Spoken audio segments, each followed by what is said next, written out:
Yes, sir. ভালো পাইছো sir. ভালে পাইছো স্যাৰ। তো যিসকল ফাৰ্ষ্ট আৰু ছেকেণ্ড ডিগ্ৰী কমপ্লিট কৰিছে মই তেওঁলোকক আমাৰ কণ্টেণ্টটো দেখাই দিছোঁ যে কি কি আছে। তো ৰেকি থাৰ্ড ডিগ্ৰী, মাষ্টাৰ ডিগ্ৰী বুলিও কয় আৰু 3A বুলিও কয়। অ'কে, ইয়াতে কণ্টেণ্ট কি কি থাকিব? ফাৰ্ষ্ট হৈ গ'ল যিটো মাষ্টাৰ চিম্বল, আৰু মাষ্টাৰ চিম্বলক আটাইতকৈ হায়েষ্ট ভাইব্ৰেশ্যন বা হায়েষ্ট এনাৰ্জি, যিমানবোৰ ৰেকি চিম্বলছ আছে গোটেই ৰেকি চিম্বলছৰ ভিতৰত আটাইতকৈ হায়েষ্ট ভাইব্ৰেশ্যন, হায়েষ্ট এনাৰ্জি বুলি কোৱা হয়। ফাৰ্ষ্ট দিনাখন অকল মাষ্টাৰ চিম্বলৰ বিষয়ে ডিছকাছ কৰোঁতেই অলমষ্ট গোটেই দিনটো যায়। দিনটো মানে গোটেই আমাৰ টাইমটো ফাৰ্ষ্ট ডে। আৰু কেৰেক্টাৰিষ্টিক, মাষ্টাৰ চিম্বলৰ কেৰেক্টাৰিষ্টিক কি কি আছে, যেনেকুৱা আমি পাৱাৰ চিম্বল বা থাৰ্ড ডিগ্ৰীত যিবোৰ চিম্বল পাইছোঁ, চৰি ছেকেণ্ড ডিগ্ৰীত যিবোৰ চিম্বল পাইছোঁ, চিম্বলৰ কেৰেক্টাৰিষ্টিক কি কি কাম থাকে, ঠিক তেনেকুৱা মাষ্টাৰ চিম্বলছৰো থাকে। অ'কে, তাৰপিছত শিকা যায় গ'ল মেনিফেষ্টেশ্যন টুল এটা থাকে। গ'ল মেনিফেষ্টেশ্যন ছেকেণ্ড ডিগ্ৰীটো আমি শিকিছোঁ, ডায়েৰীত লিখা ফাৰ্ষ্ট ডিগ্ৰীত এফাৰ্মেশ্যন যিবোৰ শিকিছোঁ। চ' থাৰ্ড ডিগ্ৰীত তাত অকণমান এডভান্স হৈ যাব, কিছুমান টুলছ থাকিব যিবোৰ ইউজ কৰি পিনে আপোনালোকে নিজৰ গ'ল মেনিফেষ্ট কৰিব পাৰিব। অ'কে, তাৰপিছত আহিব এটাতো কমপ্লিট হিলিংটোতো আছে, যিটো আমি ফুল প্ৰচেছটো কৰোঁ। তাৰপিছত থাৰ্ড ডিগ্ৰীত আপোনালোকে আনকি কেতিয়াবা যদি এমাৰ্জেঞ্চি চিটুৱেশ্যন থাকে, তেতিয়া যদি আমি শ্বৰ্টত হিলিং কৰিব লাগে, হয়তো 15 মিনিটছ নাইবা 10 মিনিটছ নাইবা 5 মিনিটছ, আৰ্জেণ্ট চিটুৱেশ্যনত বা দৌৰা দৌৰি হ'ল, নিজৰ চেল্ফ হিলিং কৰি ওলাব লাগে, কৰবাত বাহিৰত যাব লাগে। চ' কম সময়ৰ ভিতৰত কেনেকৈ হিলিং কৰিব পাৰোঁ সেই বস্তুটো থাকিব। তাৰপিছত ডিষ্টেঞ্চ হিলিং, এতিয়া ছেকেণ্ড ডিগ্ৰী ডিষ্টেঞ্চ হিলিংটোতো কৰিছে চব। ইয়াতে আপোনালোকে চি বল ক্ৰিয়েট কৰি পিনে ডিষ্টেঞ্চ হিলিং কৰিব পাৰে, মানে এনাৰ্জি বল বনাই পিনে আপোনালোকে ডিষ্টেঞ্চত পঠাব পাৰে। এইটো হ'ল চি বল। তাৰপিছত আহিব cleansing of house, cleansing of object. এইখিনিতো বাৰু ফাৰ্ষ্ট ডিগ্ৰী ছেকেণ্ড ডিগ্ৰীৰ নিচিনা কমন। ঘৰৰ হিলিং কেনেকৈ কৰে, বস্তুবোৰৰ হিলিং ক্লিনজিং বা পানী চাৰ্জিং কেনেকৈ কৰে, সেইবোৰ। ত' থাৰ্ড ডিগ্ৰীত অকণমান খালি এক্সট্ৰা অকণমান আহিব, ক্ৰিষ্টেলছবোৰ কেনেকৈ প্ৰগ্ৰেমিং কৰিব লাগে সেয়া থাকিব, গ্ৰাউণ্ডিং আৰু শ্বিল্ডিং। নেক্সট টপিক মাছ হিলিং, কেনেকৈ বহুত মানুহক, কাৰণ ছেকেণ্ড ডিগ্ৰীত আমি একেলগে বহুতক হিলিং দিব নোৱাৰোঁ। থাৰ্ড ডিগ্ৰীত মাষ্টাৰ চিম্বলটো ইউজ কৰি পিনে আমি 100জন 200জন 500 1000 যিমান মানুহ থাকে চবকে আপোনালোকে হিলিং দিব পৰা হ'ব। তাৰপিছত আহে গ্ৰুপ হিলিং, 3জন 4জন 5জন মান হিলাৰে মিলি পিনে কেনেকৈ বেলেগক হিলিং দিব পাৰে, বা তাত এটা সৰু টপিক এটাও থাকে চাৰ্কেল হিলিং বা চাৰ্কেল ৰেকি বুলিও কয়, সেইটো ইনক্লুড থাকিব। তাৰপিছত ক্ৰিষ্টেল গ্ৰীড, ইয়াতে যেনেকুৱা ৰাইট চাইডত দেখিছে যে গ্ৰীডখন আছে, তেনেকৈ ক্ৰিষ্টেলৰ গ্ৰীড বনাই পিনে আমি হিলিং কৰিব পাৰোঁ। তাৰপিছত আহিব পিৰামিড, পিৰামিড ইউজ কৰি কেনেকৈ হিলিং কৰা যায়, পিৰামিড ইউজ কৰি পিনে কেনেকৈ মেনিফেষ্টেশ্যন কৰা যায়, ঠিক আছে। আনকি ক্ৰিষ্টেল গ্ৰীড ব্যৱহাৰ কৰিও আপোনালোকে নিজৰ উইচবোৰ ফুলফিল কৰিব পাৰে। তাৰপিছত এটা টপিক আহিব স্পিৰিচুৱেল বাথ, লাইফত যদি বহুত বেছি অবষ্টিকলছ আছে, ব্লকেজেছ আছে, নিগেটিভিটি আছে, ব্লেক মেজিক ৰিলেটেড, সেইবোৰ আঁতৰাবৰ কাৰণে এটা স্পিৰিচুৱেল বাথৰ টেকনিক থাকে, সেইটো শিকোৱা যাব। হিলিং থ্ৰু ফ্ৰুটছ, ফলবোৰ লৈ পিনে কেনেকৈ আমি নিজৰ হিলিং কৰিব পাৰোঁ সেয়াও থাকিব। তাৰপিছত অৰা লকিং, যাতে আমাৰ অৰাটো লক হৈ থাকে, বাহিৰৰ নিগেটিভ এনাৰ্জি বা কিছুমান চাইকিক এনাৰ্জি, চাইকিক এটেক, সেইবোৰ যাতে আমাৰ ওপৰত কোনেও কৰিব নোৱাৰে, তাৰ কাৰণে আমি নিজৰ অৰাটো লক কৰি ৰাখিব পাৰোঁ। তাৰপিছত আহিল চাইকিক চাৰ্জাৰী, যেনেকুৱা কিছুমান চিটুৱেশ্যনত চাৰ্জাৰী, ডক্টৰে চাৰ্জাৰী কৈ দিয়ে, কিডনীত ষ্টোন, গল ব্লাডাৰৰ ষ্টোন, টিউমাৰ, চিষ্ট, চ' সেয়া আমি থ্ৰু চাইকিক চাৰ্জাৰী ৰিমুভ কৰিব পাৰোঁ। অকল ফিজিকেল বুলি নহয়, মেণ্টেলি কাৰোবাৰ বহুত বেছি নিগেটিভ থটছ, ইম'চনেলি কাৰোবাৰ বহুত বেছি নিগেটিভ ইম'চনছ, সেয়াও আমি থ্ৰু চাইকিক চাৰ্জাৰী আঁতৰাব পাৰোঁ। নেক্সট, যেনেকুৱা যে অলপ আগতে ছেকেণ্ড ডিগ্ৰীত মেডিটেশ্যন কৰিলোঁ, ঠিক তেনেকৈ থাৰ্ড ডিগ্ৰীত টোটেল 5টা মেডিটেশ্যন আছে। এটাটো third eye activating meditation, second spiritual growth meditation, third master symbol যিটো আছে মাষ্টাৰ চিম্বলৰ meditation, fourth goal manifestation meditation, আৰু ফিফ্থ চিলভা টেকনিক মেডিটেশ্যন, যিখন ৰাইট চাইডত কিতাপ দেখি আছে। ওৱান অফ দ্য মানে বেষ্ট চেলিং কিতাপ হয়, the Silva mind control method. এখন কিতাপে আছে, চ' সেই কিতাপত এটা মেডিটেশ্যন এটা আছে, চ' সেই মেডিটেশ্যনটো আমি শিকিম। চিলভা টেকনিক, সেইটো বাৰু ৰেকিৰ পাৰ্ট নহয়, বাট ষ্টিল কিয় ইনক্লুড কৰি আছোঁ সেয়াও কৈ আছোঁ মই। তাৰপিছত আহিব 20 চিম্বলছ। এতিয়া ট্ৰেডিচনেলি থাৰ্ড ডিগ্ৰীত অকল মাষ্টাৰ চিম্বলছটোহে থাকে, বাট মই ইয়াতে মাষ্টাৰ চিম্বলৰ লগত আৰু এক্সট্ৰা 20টা চিম্বল দিওঁ। সেই 20টা চিম্বলৰ কি কি কাম, যদি পোক পৰুৱা কেতিয়াবা কামোৰে, বডিত স্কিনৰ ইৰিটেশ্যন হৈ গৈছে, স্পেলিং হৈ গৈছে, কমপ্লিট হিলিং নকৰোঁ, তেতিয়া অকল চিম্বল ইউজ কৰি পিনে সেই জেগা টুকুৰাটো হিলিং কৰিম। নিগেটিভ এনাৰ্জিবোৰ যাতে আমি ৰিপেল কৰিব পাৰোঁ, নিগেটিভ এনাৰ্জিবোৰ যাতে আমি আঁতৰাই দিওঁ, নিগেটিভ এনাৰ্জিৰ পৰা নিজকে যাতে প্ৰটেক্ট কৰি ৰাখিব পাৰোঁ, তেনেকুৱা কিছুমান চিম্বলছ আছে। চিম্বলটোৰ ইউজে হয় মেইনলি ফৰ মেডিটেশ্যন। তিব্বেতত বা তিব্বেটিয়ান যিসকল মংক আছে, মংকবোৰৰ এটা চিম্বল আছে, তেওঁলোকে এই চিম্বলটো ইউজ কৰে মেডিটেশ্যন আৰু এনাৰ্জিৰ লগত কানেক্ট কৰাৰ কাৰণে। তাৰপিছত আহিব এটা চিম্বল যিটো ইউজ কৰা যায় কেঞ্চাৰ কিউৰিং, কেঞ্চাৰ টিউমাৰ সেইবোৰ কিয়ৰ কৰাৰ কাৰণে। নিজৰ ঘৰ, নিজৰ অফিচ সেয়া প্ৰটেক্ট কৰাৰ কাৰণে প্ৰটেকশ্যন চিম্বল।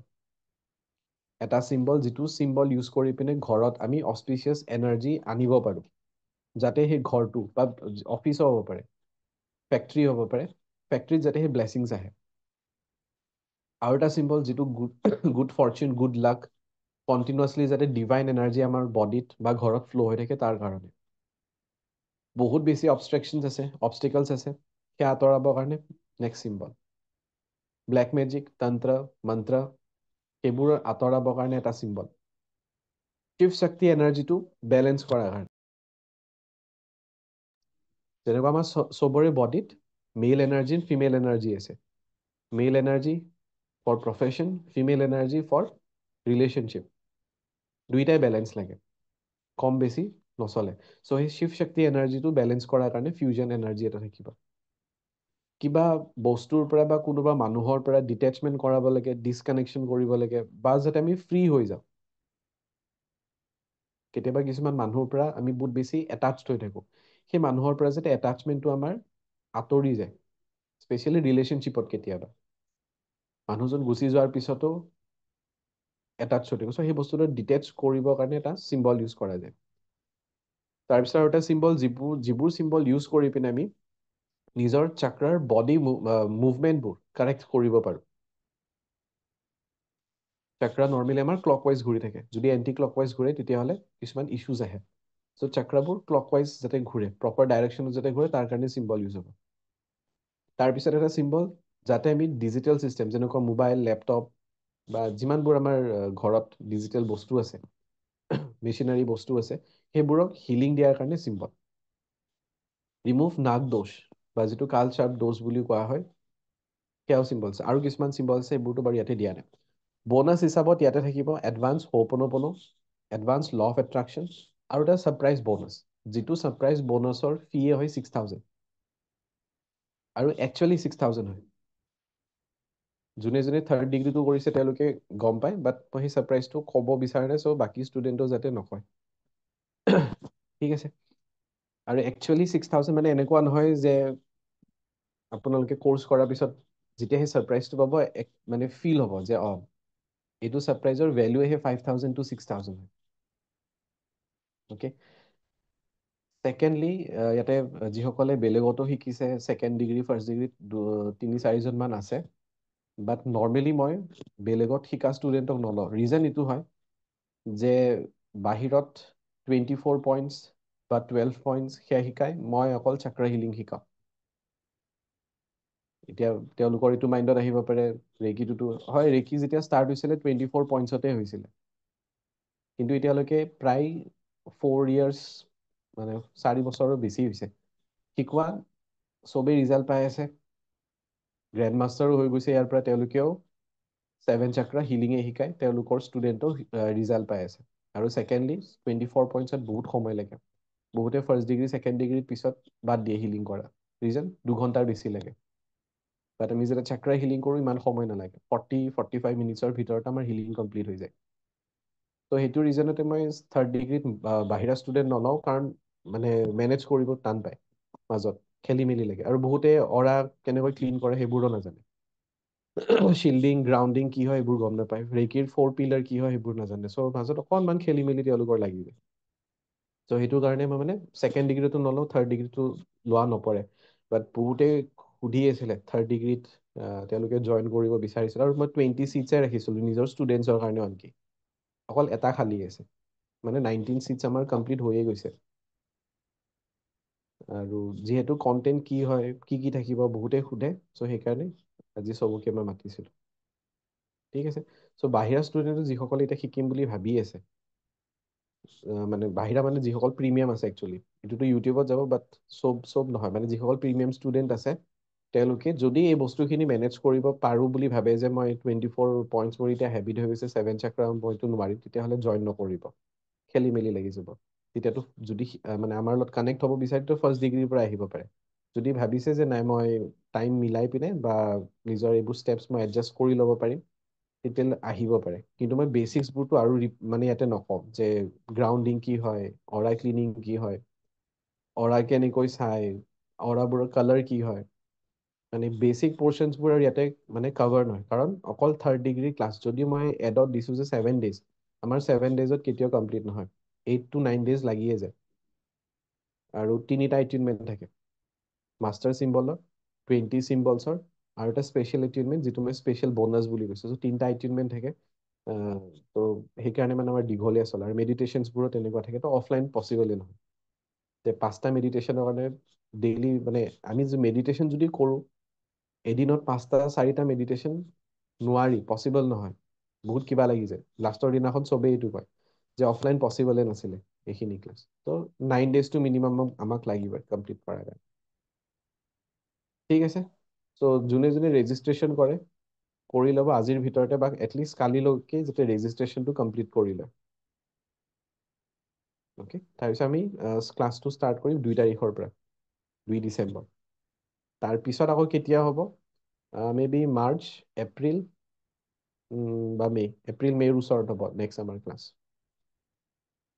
হয়, মৌচুমী বাইদেউ। ছাৰ, মই কথা হয়। এটা জানিব বিচাৰিছো। আজি মেডিটেশ্যন কৰি থাকোতে হুম মই যেতিয়া ক্ৰাউন চক্ৰ পাইছিলো নহয়, মই এই বিচনাতে মানে বহি মই কৰি আছিলো। হুম হুম ইমান জোৰত ঝাটকা এটা মাৰিলে নহয়, মই মানে সামগ্ৰী খাই পৰি যাব লৈছিলো। হুম প্ৰথমতে ৰলো, আৰু তাৰপিছতে মই হুম এনেকুৱা লাগিলে একদম গাৰ পৰা যেন কিবা এটা ইমানেই পাতল পাতল লাগিছে নহয়, মই এফালে ওলাইও গৈছিলো, অলপ ভাগৰুৱাও হৈ আছিলো বাৰু। হুম হুম হুম কিন্তু এতিয়া ইমানেই ফ্ৰেছ লাগিছে। হুম হুম। এইটো কিয় হৈছিলে বাৰু? মানে চিম্বলছ, মোৰতো মেইনলিটো চিম্বলছ কৰিছিলোঁ, আৰু যেতিয়া ৰুট চাক্ৰাৰ পৰা কৰা যায় সেইটো আমাৰ কুণ্ডলিনী এক্টিভেট হৈ যায়। যেতিয়াই ঝটকাটো ফিল হয় সেইটো কুণ্ডলিনী এনাৰ্জি বুলি কোৱা হয়, সেইকাৰণে ফিল হয়। বাকীটোৰ চিম্বলছ ইউজ কৰাৰ কাৰণে আপোনাৰ এতিয়া পাতল পাতল লাগিছে। কুণ্ডলিনী যিহেতু মই কৰি আছো, মই এনেই ধৰক ওম মেডিটেশ্যনো মই মাজে মাজে কৰি থাকো, আৰু হুম, তেতিয়াও মই সেই এনাৰ্জিটো ফিল হয়। মই মানে খুব ঝাটকা খাওঁ, সেইটো কাৰণে হয় নেকি ছাৰ কুণ্ডলিনী সেইটো ৰেকিং কাৰণে কৰা? হয়। হুম। জোনালী বাইদেউ। ছাৰ, এইটো আমাৰ থাৰ্ড ডিগ্ৰীৰ কুৱেশ্যন নহয় বাৰু, মই কথা এটা সুধিবলৈ আপোনাক হেৰি কৰিলো।